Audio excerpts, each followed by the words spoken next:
Well, ready to go. Episode number 101. We didn't do anything fancy for our 100th since this is the first time Dan and I have been together on the podcast in almost 2 months. Beginning of July. Yeah, since we actually announced the AmeriLife transaction. So I don't know about you, but it's been probably the busiest 2 months of my life ever.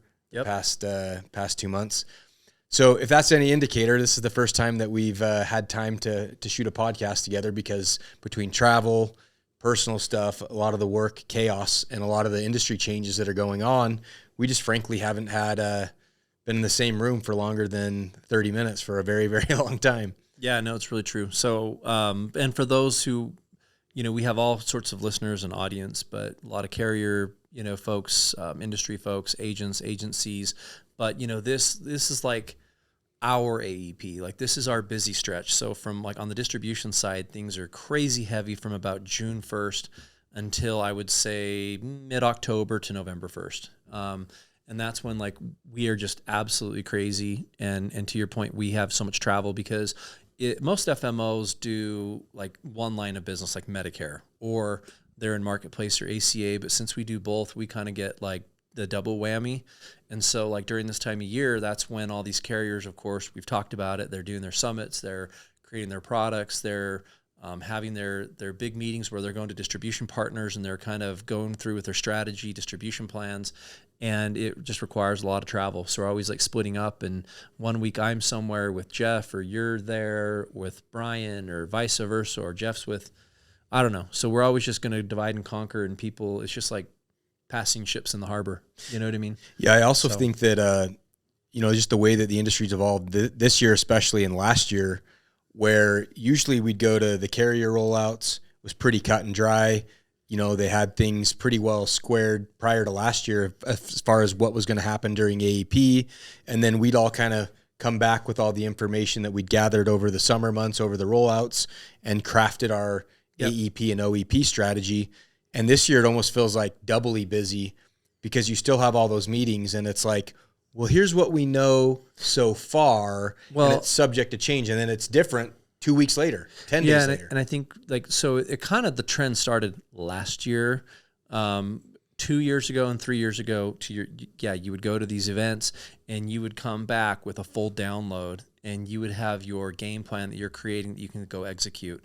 And a little bit more inside ball for listeners, when we go to these events, yes, sometimes it's hard with your attention span to sit in a room, but I will tell you, we actually have gotten pretty good, and there's other people I know, of taking notes, and every speaker you glean little tidbits of information out of everybody. So it's like we go there and you're locked in, and it's your job. You're paying attention, and the whole job is to listen to a 30-minute presentation and glean out those 1 or 2 or 3 little nuggets that somebody had, like a Freudian slip. They gave a little nugget, a little Easter egg that they gave you a crumb to come away with. And I'm sitting there taking notes of key phrases, states, markets, comments about revenue, whatever that may be.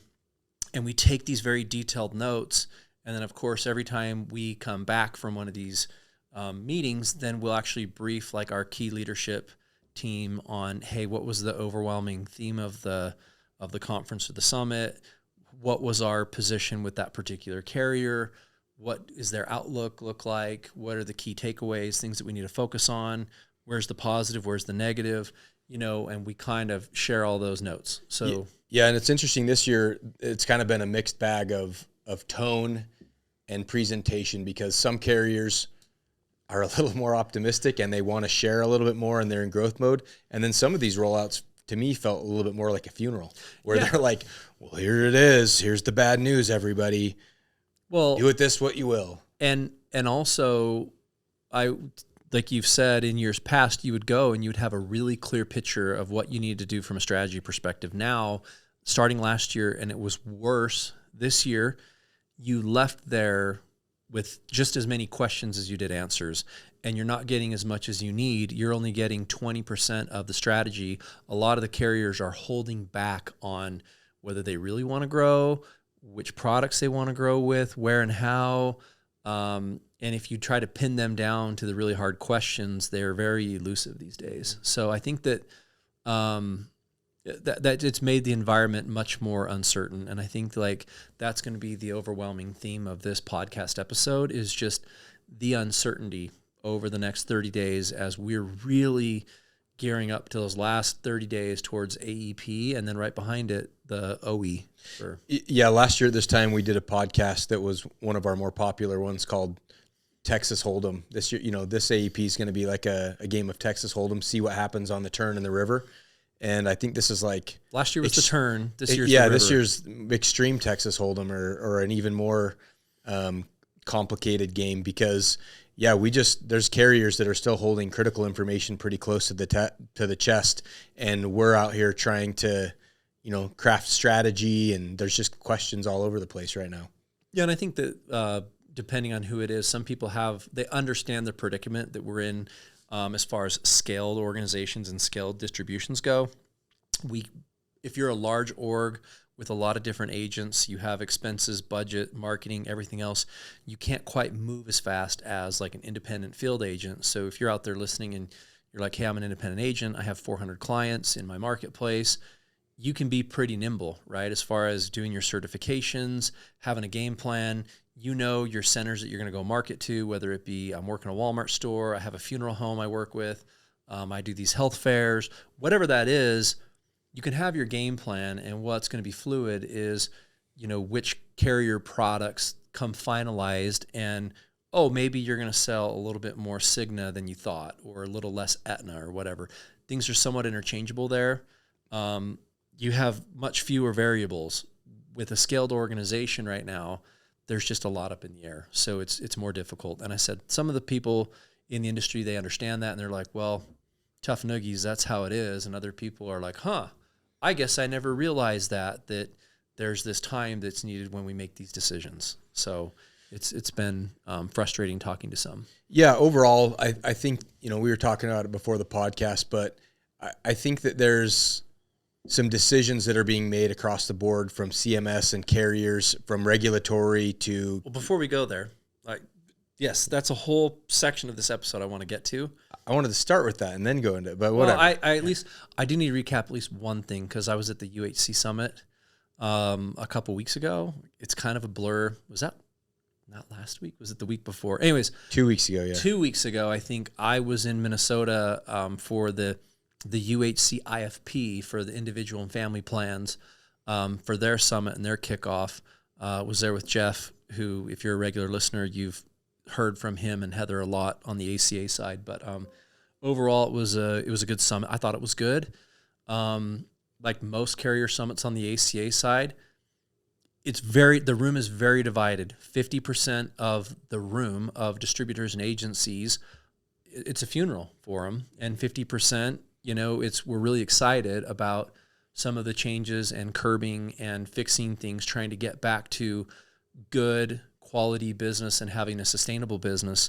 Like I at Agent Boost, I don't want NPN overrides to be a thing. I don't want that. I want agents to have to write their own business and have to be accountable for the business that they write. And I want more visibility, from a regulatory and compliance perspective as to who's writing that business and where it's coming from.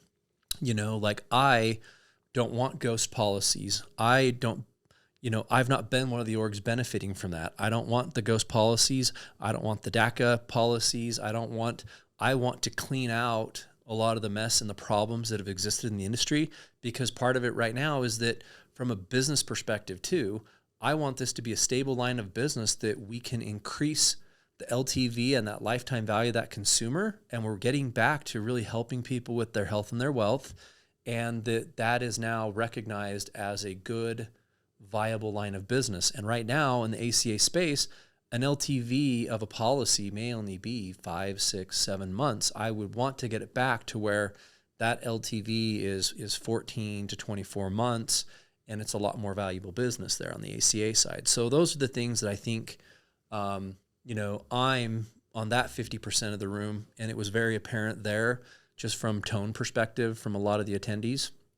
Overall, United Healthcare shared that every year since they entered in the IFP space, they've had growth and significant growth. And this 2025 was the first year that was a pullback, which is not a surprise.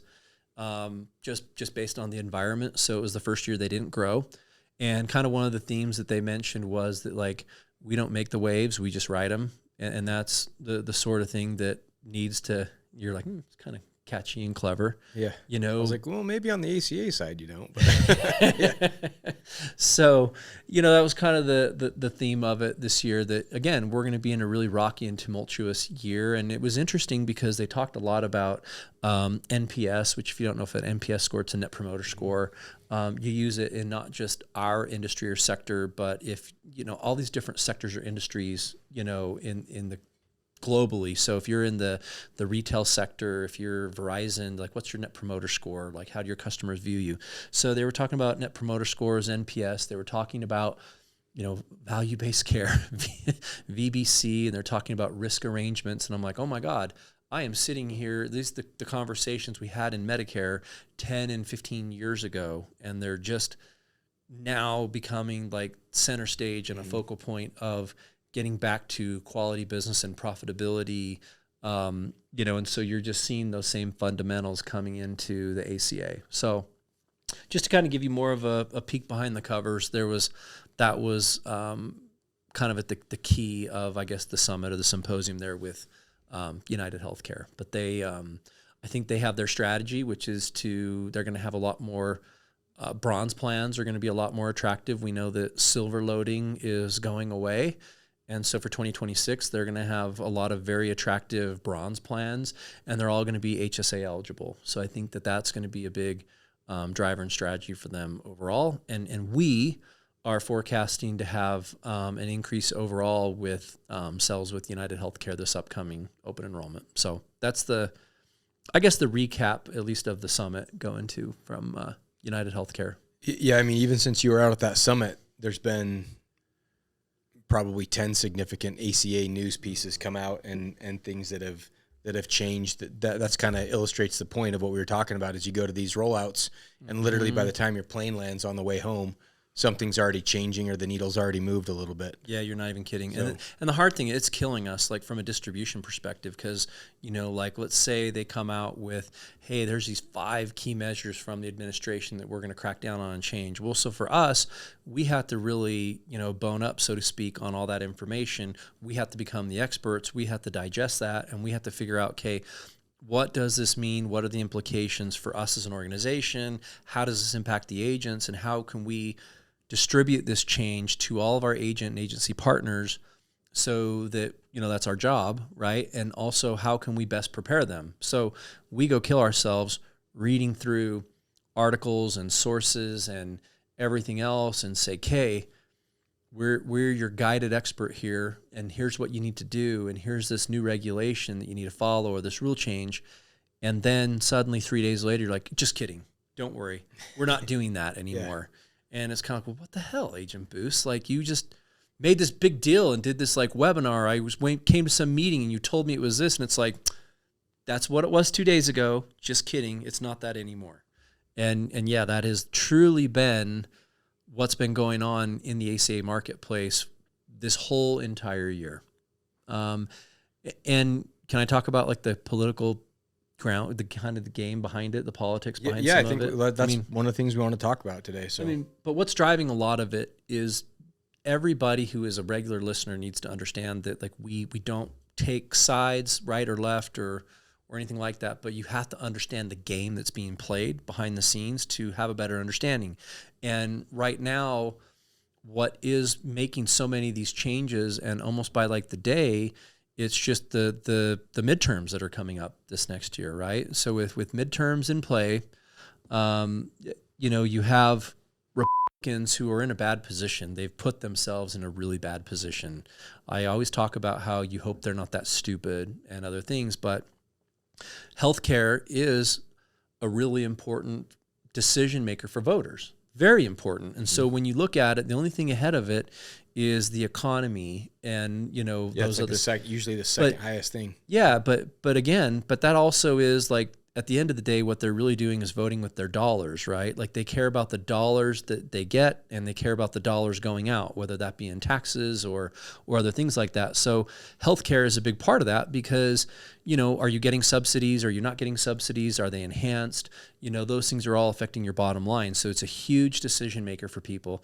And here we are where in most red states, there's a lot of swing states this year where Republicans currently hold seats, and they, in general, do not expand Medicaid coverage, right? Most blue states do, and that's how they provide more health care coverage for lower income individuals in their states. Or red states typically do not. So here we are where they're controlling the seats, and they're staring down the barrel of extremely high increasing premiums in some states into the 30s. So you're talking about premiums increasing by 30%. And of course, then those voters being like, well, what the hell? My premiums went all the way through the roof. Well, they're not going to be happy and want to go vote for the incumbent, right? And so now they're going, wait a minute, we can't let that happen. And so I think that they're looking at some of the ramifications of they waited too long to try to get the enhanced subsidies to the floor to get them renewed. I still think it's going to happen at the end of the year. In November, December, it's going to be in some reconciliatory, bill or something like that. It'll get done, but it's just too late for this upcoming OE. And so what's been happening is the 150% FPL SEP has gone away, and now they're kind of walking it back, even in just the last 24 hours, where they're saying that's still the case, but there's a whole list of all these different exemptions. Is it grievances or exemptions? What was the term they used? Hardship exempt. Yeah. So you can say like, oh man, I got this hardship, and there's a big list of different exemptions that you'll be able to claim to be able to have an SEP and enroll in different plans. And also, I think they're talking about the subsidies, of course, because they're now seeing what those plans are going to be looking like without those enhanced subsidies. And now they're already floating the idea of a demonstration period like they did with Medicare Part D. Last year with the bad results of the Inflation Reduction Act that had passed years prior. But then when it really came down to the cost of that, they were like, oh crap, let's do this just demonstration period and find the money from thin air. So I think they're thinking about doing the same with, obviously the ACA and the enhanced subsidies, because look, I think everybody wants to correct the problem that's there, but neither political party wants to pay the political price to be the ones to try to fix it. So yeah, I think that's one of the difficulties of when you have these entitlement programs, no matter what they be, and when they expand so far, to ever peel those back for whatever reason becomes so difficult because people get used to them, right? Yeah. And that doesn't matter if you're whatever. And especially like we've said multiple times on this podcast, everybody in America wants to have good, affordable health insurance, right? And so I think that the new administration comes in and they're like, oh, we're going to swing this pendulum all the way back over here. We're going to correct all these things. And then they run into the realities of people who are depending on them, how difficult it is, all the infrastructure that gets built around it. How does that impact voter sentiment? Exactly. The opposition that they getting fought at every turn, institutional people who are against those changes inside of CMS and HHS. And it just makes it so where you can't change these things. It's a gigantic ship, and it takes a little bit of time to turn these things around. And so what we end up happening is instead of the pendulum swinging all the way over here, it just moves a little bit. And we've gone through this whole exercise of where we're going to do this and we're going to do this and we're going to do this. And then all the dust settles and it's just slightly different than it was before, but we've gone through all this pain and turmoil. Well, and it's like a whole rat's nest, right? It's like the whole boondoggle that you have to unravel. And they are seeing that, they can't maybe go as hard and fast as they want to with all these regulations. And so they're kind of having to make the adjustments. And two other things that I'll talk about right now, just while we're on the topic of ACA before we move on, is the other thing that's happened is, the syncing and relogging into like your Health Sherpa accounts right now is a big thing. And they changed it down instead of like every 8 or... It was 12 hours. It was 12, yeah. It was going from 12 to now it's every 30 minutes. Well, that has created a lot of problems as well, not just for the individual agent. It's a bad experience for the consumer, and it's also a bad thing from a revenue perspective for any orgs that are out there too, because let's say you're on the phone with a consumer and it becomes unlinked and you're having to relink it and reestablish that. Like, well, it's a challenge, and some things are timing out.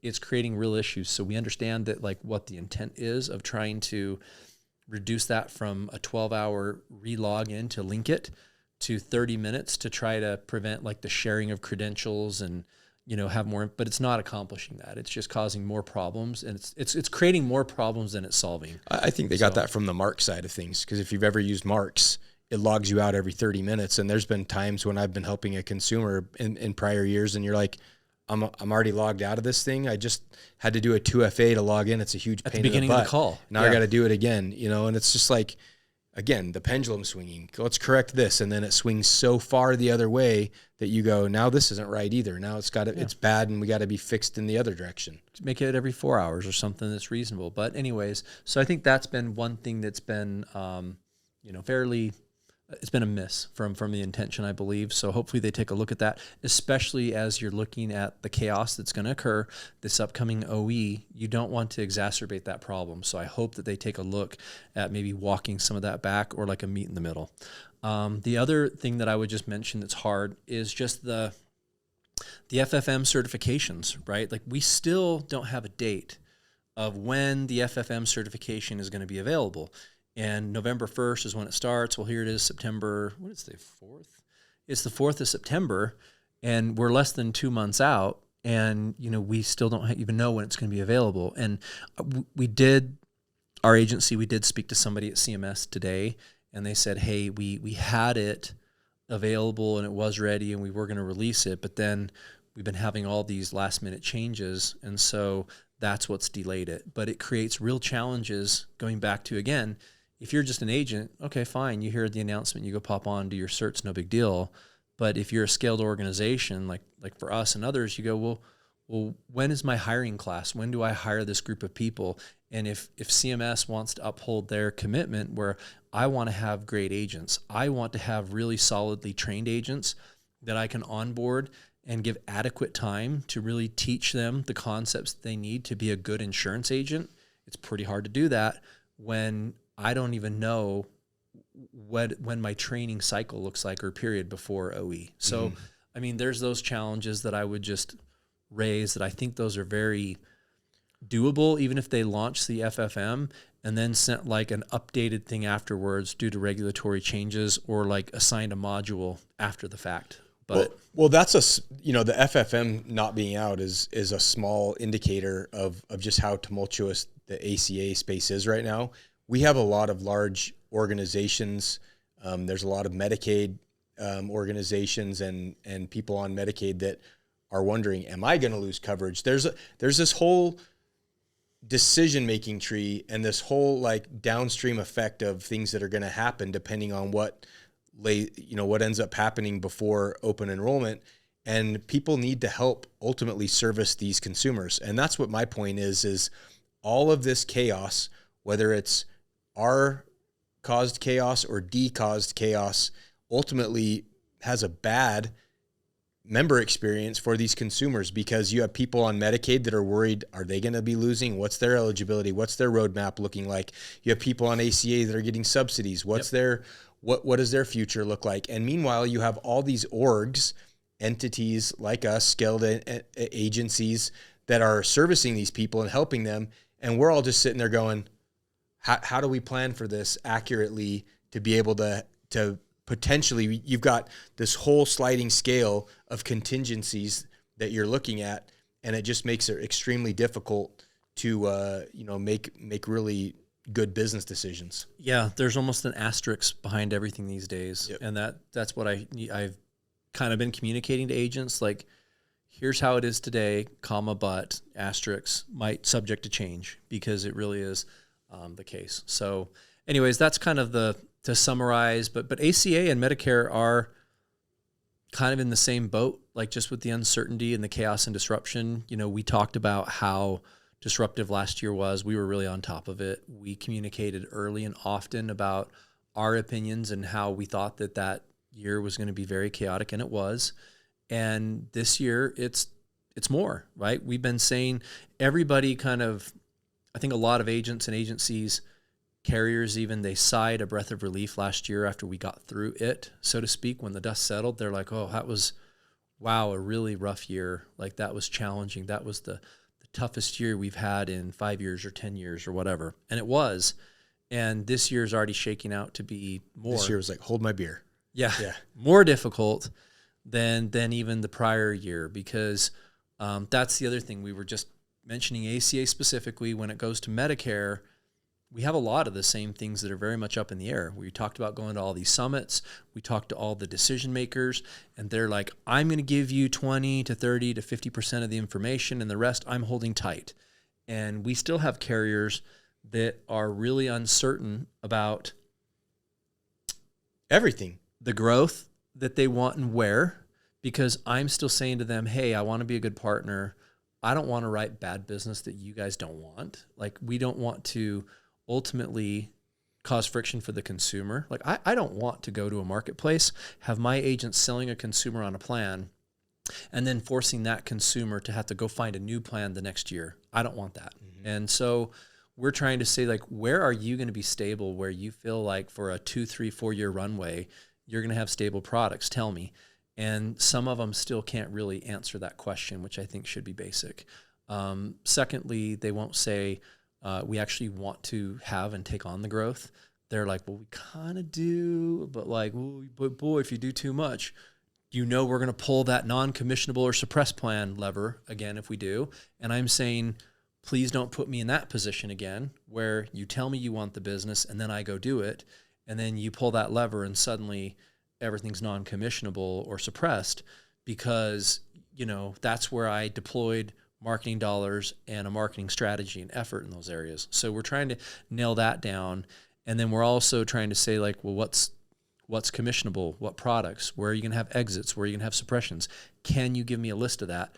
We still have carriers who are saying, we're going to be in the marketplace, and they're doing like these little like ghost or these shadow exits, right? And so I'm bringing this up because Cigna's just one, but there's multiple carriers who are doing this, where they're pulling out and removing all of their plans, and especially PPO plans. So they're going to do a full SAR. And so for you that are new, a SAR is a service area reduction, right? Where the H code or the plan in the area just gets completely removed. It's a fancy CMS name for saying they're killing the plan and exiting. Yeah. They're rolling up their tent and they're leaving. Yep. Okay. So any of the members in that plan are orphaned, but they're saying, but we're introducing a new plan that is available, so we're not leaving the market. And it's like, well, no, but yes, you're going to have plans available, but the membership doesn't just automatically move to the new plan. Somebody has to move the humans onto the new plan. And so whether it's with that carrier or another carrier, all that membership is gone. And so agents need to really be paying attention to those plans that are leaving, and not only if the plan is terminating or has a SAR, if the new plan is coming in, it has to be like to like in order for CMS to be able to do a crosswalk. So if you kill a PPO, but you bring in a new PPO, you can technically crosswalk it. But if you kill a PPO, you cannot introduce an HMO and have that membership passively go there. Which is what a lot of carriers are doing. And they're doing HMO right now because we know, look, it's not popular, but we're just going to say it. HMOs can be a lot more profitable for carriers. They have more cost control measures and more ways to control that profitability and margin than they do with PPOs. So when we're in this environment right now, consumers want a PPO. They want more flexibility to go in and out of network. They want broader networks. They want all that. But at the end of the day, I don't think most people want to pay for that. And so with the funding environment, you're going to see a huge wave of HMOs re-entering for 2026. Yeah, it's just going back to 2014, 2015. Yep. Yeah, and you're seeing some referrals coming back. Yeah, I was going to say a huge bane of a lot of Medicare beneficiaries' existence is having to get a referral. That's so. And it's again, so think of the timing of it right now, like what has been in the new prior auths, right? We've been hearing about things all for the last year with all these orgs and the carriers making a commitment to the marketplace saying, hey, we're not going to do this, we're not going to meddle with prior auths, right? But at the same time, you're now going to see again all these new HMOs, and we're going to take a step back, and we're going to go back to a little bit of the gatekeeper model, where you're going to have restrictions and referrals required by PCPs to go to specialists. So I'm preparing you all for what is about to come, and there are multiple carriers and big ones. I guess I won't name names this time on but you're going to see a lot of those particular plans nationwide. Yeah, it's just such an frustrating dichotomy to me for me to watch and have CMS come out and say, hey, this is one thing we're cracking down on. Prior auths and getting things approved have been an all-time high. I had a statistic here, said it was up like 35%, like prior auth and to 40% denials across top MA carriers. And then you have CMS come out and say, hey, we're going to create this new program, the Wiser program, or like Watch something program to cut down on prior auths. And then on the other side, all the carriers are going, well, we're going back to more HMOs and referrals, and we're going to add even more mechanisms of cost control and getting, people have to jump through more hoops. And you just go, you have this stated desire of what you want to correct, and then you have the actual thing being implemented in the marketplace, right? And those two are at odds with each other. It's really frustrating. And for those of you who go, well, then that's why I'm going to sell more supplements. That's great. Have at it. We sell supplements too, and our agents do, but premiums continue to really increase and go through the roof, in the supplement market. And commissions continue to go down, and you're not getting paid pretty much on any PDP commissions either. So I guess if you want to be a social worker, you can go do that as well. Hey, there are some carriers that we will officially announce next podcast that are going to be paying PDP commissions. Okay. So we're going to give them their kudos on that. But and there's just more birthday rule states like we talk about, whether that's an intended or an unintended consequence. But then, you introduce a birthday rule in the state, and then suddenly everywhere across the board, the premiums start increasing 10, 20, 30%, and you price out, 50% of all the people who wanted a med sup in that marketplace over time. So we've just seen it, and so if you're a broker, if you've ever gotten your commission statement and looked at, like, you didn't know it and you sold a GI, and then you looked at your commission, which was like $11.21 or something like that. You didn't even cover your tank of gas driving out to talk to that person. Yeah. So, that's just kind of the reality there in the State of the Union. So I think I want agents to be really leery, and in your marketplace, you should be asking a lot of questions from all the different carriers in your marketplace about what plans are available, what is the portfolio looking like, is there look, they don't like to call them push plans, but and CMS wouldn't like to hear that there's push plans. But, at the end of the day, there's all this steering that's been happening as a byproduct anyway. So it's just the reality. And the carriers know, like, here's a plan that's financially viable for us. This is the one that you can sell and feel like you have a little bit more stability in. So brokers should be asking these questions. And the other thing so watch for all those plan exits and terminations. And then lastly, there's, like we've been hearing from United Healthcare from some time that there's going to be some more non-commissionable plans. And I think they were going to send out an official communication a week ago, and then it kind of got delayed. And it was kind of after Labor Day. And now we're kind of hearing that that's still kind of looming or like hanging out in the wings. So like, all the bad news isn't necessarily over yet. I think there's still going to be communication that will come out in coming weeks about certain areas that, will be non-commissionable. And look, I don't have insider information, like, just for the record, like, I don't know. This is just what I've been hearing. I have a prediction. Well, so this is just what I've been kind of told verbally. And so I think that there's going to be an official communication with those H plans that are going to be non-commissionable. I think my prediction is that even more so than last year, a lot of these carriers are going to wait till the absolute last minute, meaning when their ANOCs go out, and they're trying to do market intelligence and data analysis as to, what other carriers are doing and what their plans are going to look like, and try to find areas and markets where they're set up to basically be the loser, meaning they're going to gain the membership that they don't necessarily want. Yep. And then right before AEP kicks off, or right before October 1st, you're going to have another round of non-commissionable and suppressed plans because they want to discourage as much as possible new enrollments in those areas that they were kind of already on the tilt. And they're going to be protective of some of these markets where they're like, well, I know this carrier is going to be dumping X amount of plans, and it looks like I'm the one that's set up to take all those people, and I don't want it. So I'm going to, I'm going to discourage that as much as I can. Then I think the other thing that's going to happen is there's going to be a lot more smaller carriers, and maybe some large carriers too, that still, despite all those practices, soon as AEP hits and the first 3 days happen, and we all know kind of where the trends are going to happen, they're going to go, oh crap, shut these down, shut these down, shut these down. No, the smaller carriers don't know for a week or two. They're behind.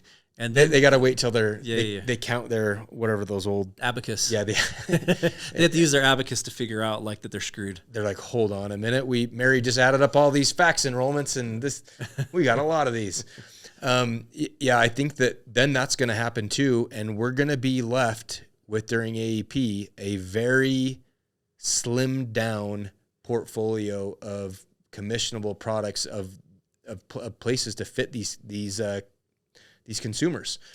Yeah, and I think going back to it, yes, because we've talked to a carrier that is now saying like, well, we may not announce all of our non-commissionable plans and suppress plans until ANOCs go out. And just so that everybody knows, ANOCs don't have to go out until September 30th. So, pre-selling and that pre-sale period in AEP is 10/1. So, the market, distributors and agents and everybody are not going to really know what plans you can actually sell and represent and get paid a commission for until literally the day before AEP. So best of luck to you all. That's what we're kind of dealing with this coming AEP. And so I think that's, again, really frustrating, but just know that those levers that carriers, those tools that they pull on, which is suppress plans and non-commissionable plans, is absolutely 100% going to be a thing again this year. And it's going to be a more utilized tool than I think even last year.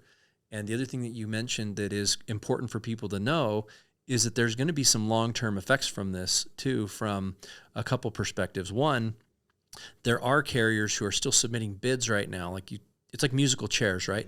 Nobody wants to be stuck like holding the bag when the music ends. They don't want the membership. And so there's areas in which some of the bigger, larger carriers have said, we project and perceive that right now in this market, we're going to get thousands or hundreds of thousands of members, and we actually don't want that. And so we're going to not pay commissions. I don't know how much that's going to buffer away them getting the membership, but they're going to make a lot of plans non-commissionable. There's going to be other smaller carriers who aren't quite as business intelligent, or they don't have the resources that the larger carriers have. And I think they are going to get a lot more of that business. And then what's going to happen is they're going to get all this business.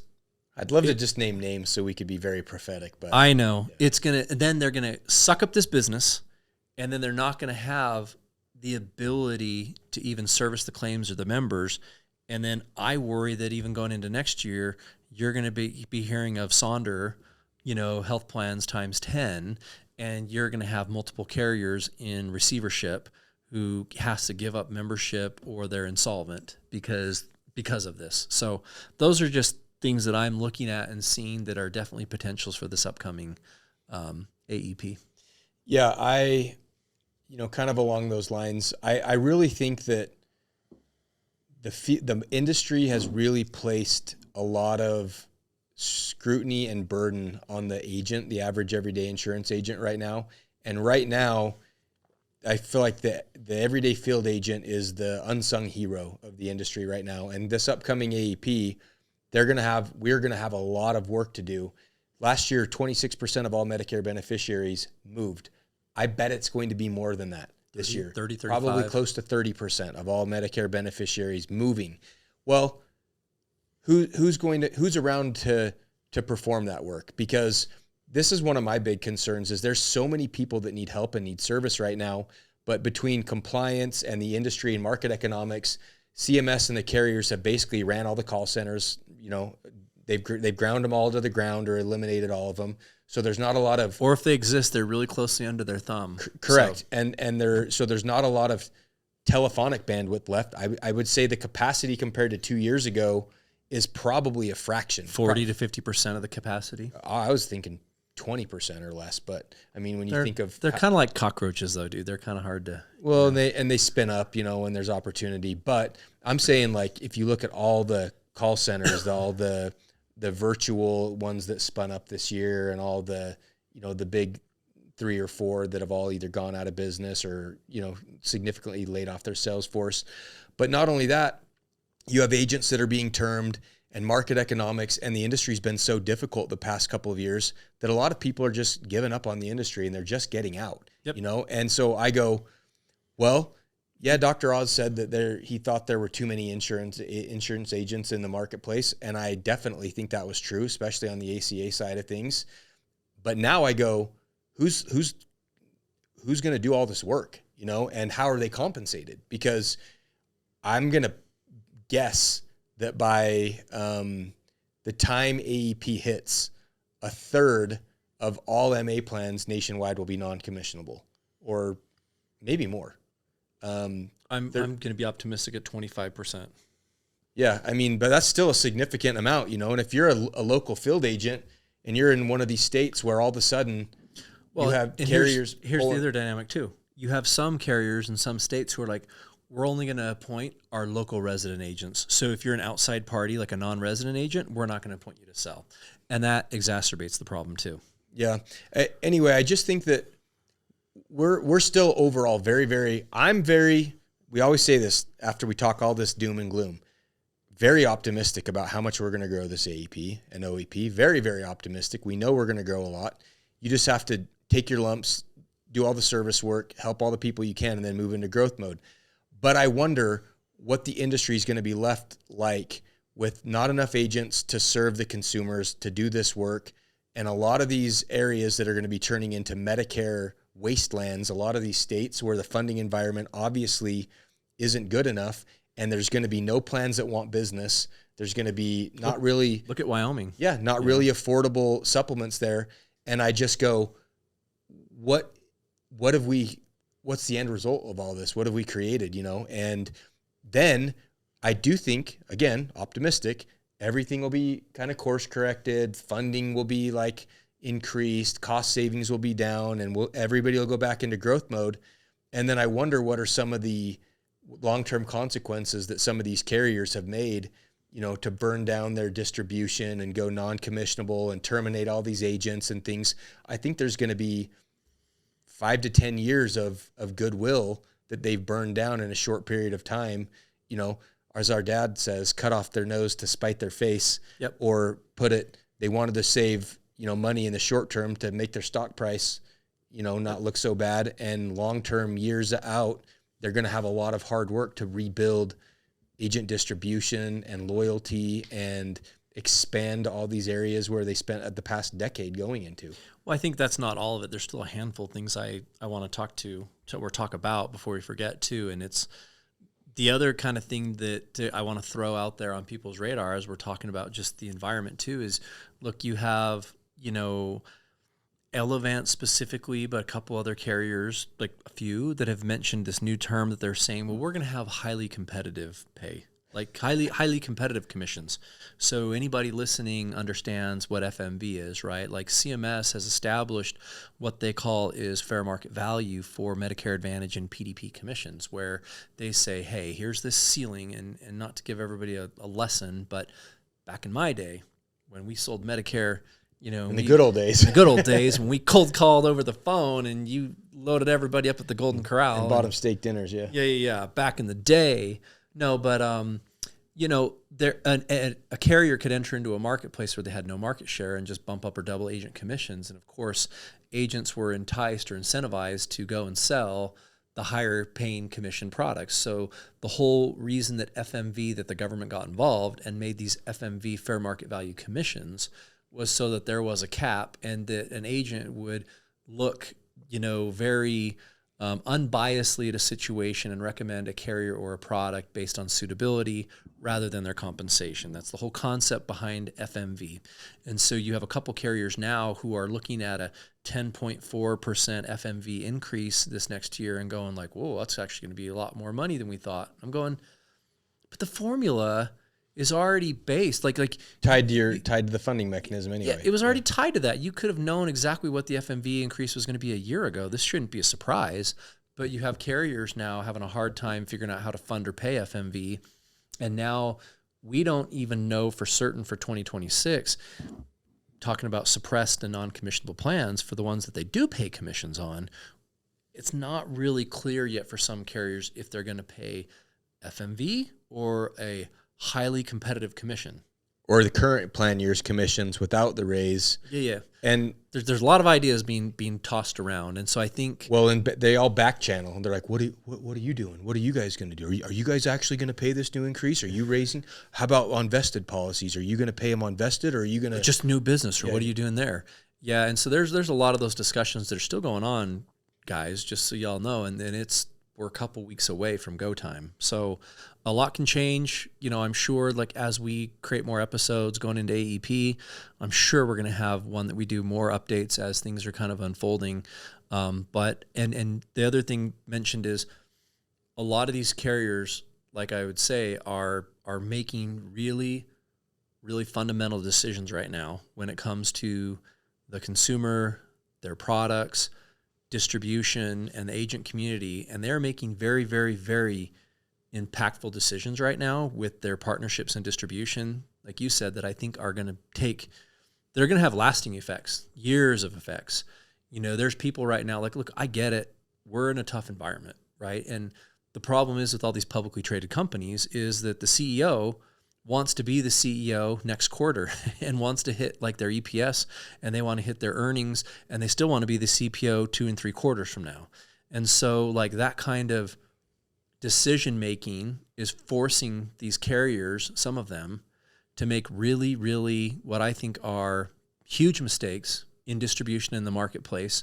And they are doing things to absolutely screw over the agents and the consumer, all the while are being painted as the villain, by the way, to kind of make sure that they hit their profitability and hit their EPS. And so I think that there's a lot of that going on.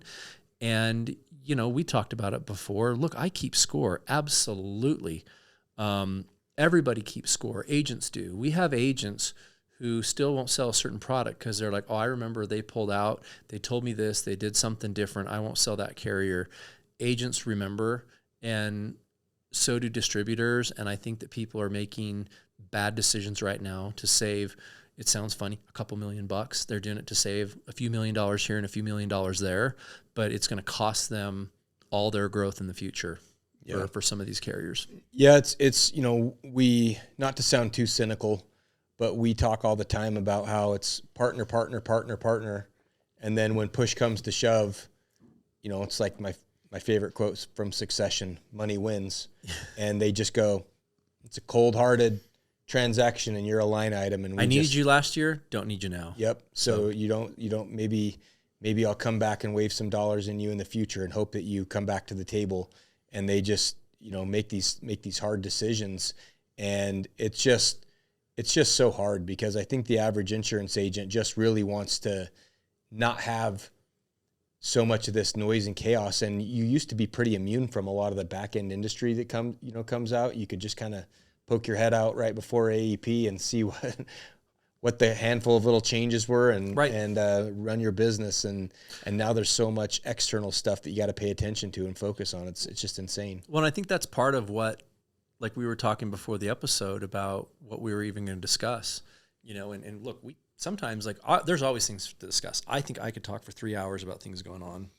We could do it forever, and we have to concisely say, hey, what kind of information are we going to get out in 45 or 50 minutes or something like that? But part of that is the reason that you're going to see a continued growth into controlled distribution and career agents and going away from, as we look forward to the next year and the next 5 years and the next 10 years about who's writing the business. Look, guys, love and value all the independent agents, and I wish there was more of them out there. I wish there was more good independent agents out there. I wish there was more brick and mortar shops in rural America with independent agents writing business, meeting people where they're at and doing. But I think you're just going to see more career agents simply because, again, all these things that we're talking about, it's really, really, really hard for a little solo business owner out there to continue to navigate all these changes and be able to grow their business effectively. We don't have that many people that are that dynamic, business savvy, and capable to go do that. And so that's why I think you're going to see more and more, again, like I said, career and captive agent shops where, you know, a larger entity is going to say, hey, we can interpret and understand all this noise that's happening. We're going to minimize it and mitigate it and make things easy for you. So you only have to focus on these aspects of the business. Now go sell and take care of your customer or consumer and make that job easier for you. Go. And I think you're going to see a lot more of that in these next coming years. Yeah. To that point, you know, I have two things for the agents out there that are listening and kind of going, oh man, this, you know, I'm scared. This sounds bad. I've listened to these guys for tips, you know, what can I take away going for this? And I would say in general, you need to become, we've said it before, a diverse, dynamic agent. You need to offer value, right? You probably should be versed in being able to sell Medicare and ACA. You need to be able to do Advantage plans and supplements. You should probably know how to, you know, sell ACA and these short-term plans and all the ancillaries, because just like a large-scaled business, you need to be able to have diverse income streams and other opportunities to serve people when things are a little bit rough in one area or one aspect. And I think that's what the industry is boiling down and consolidating to. At these agents are definitely less agents out there, but they're way better. They're way more valued. They're way more sophisticated. And they're going to ultimately be higher income earners as well. And the other thing that I would say is I hear a lot about agents, you know, when I was just telling the story where last AEP, we had one of our best agents, and I looked at my first 3 days report of AEP, and I went over to him here in the office, and I was like, dude, why the hell are you writing so much Anthem in this state? And he goes, well, it's because it's so good. Look at this. And I said, dude, stop writing Anthem in there. Like, trust me, just don't write any more Anthem. And 3 days later, they pulled the plan and said, you know, it's suppressed to non-commissionable, you know? And I think that a lot of agents want to do what's best for the consumer, right? They always go, and what that means to them is, are there doctors in network and their meds? And then what's the best plan on paper? On Plan Finder or whatever. On Plan Finder, what quote's the best? That's what I've got to do. I have this fiduciary duty to tell my clients that. I'm telling you this year, it's a little bit more nuanced for agents, you know, because you need to understand these carrier dynamics. We had agents hunting down paper apps to fax those off to the carriers, and they're like, I'll be damned if you're going to stop me from writing this carrier product. I'm going to shove as many clients on here as possible because it's the best thing, right? I had one agent get a hold of a copy of one paper application and then like Xerox copies of like hundreds of them. well, then what happens to those plans? We now historically know they're going to be non-commissionable and suppressed, and then they're going to be SAR'd, right? So are you really doing what's best for the consumer by shoving them and forcing them onto a plan that we know is probably not going to be around? They might quote well. If you're cramming a lot of paper apps into a suppressed plan, or like or it's suppressed on the quoting apps, and if you can find a way to write it, and you write hundreds more, you're just sealing its fate to be SAR'd. So what I'm saying is, agents, you should be a little bit more nuanced and sophisticated about what's a good plan for your consumer.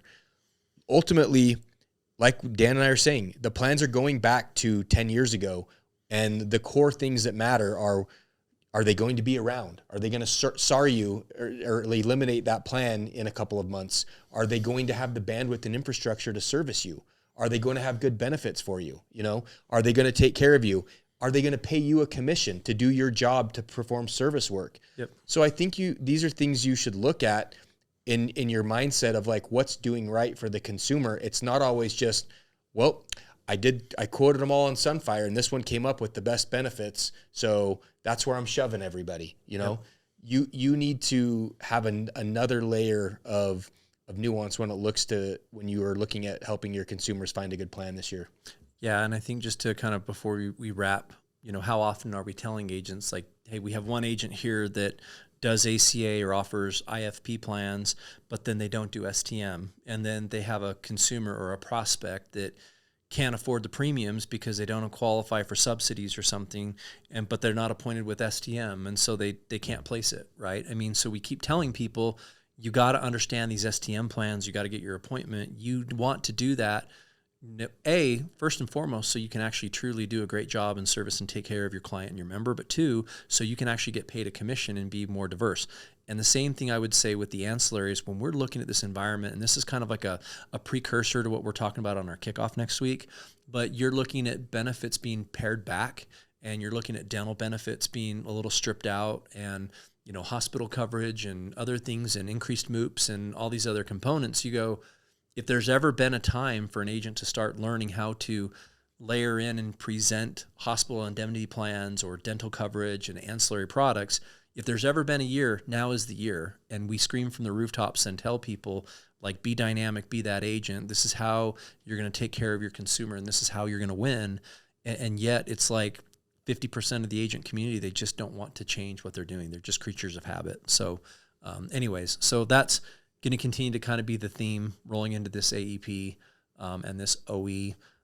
We have our kickoff that we're prepping for Tuesday next week. So it'll be a 2-day, Tuesday, Wednesday kickoff here at our office. For those, if you're an Agent Boost partner, we'd love to see you in person. You all are welcome.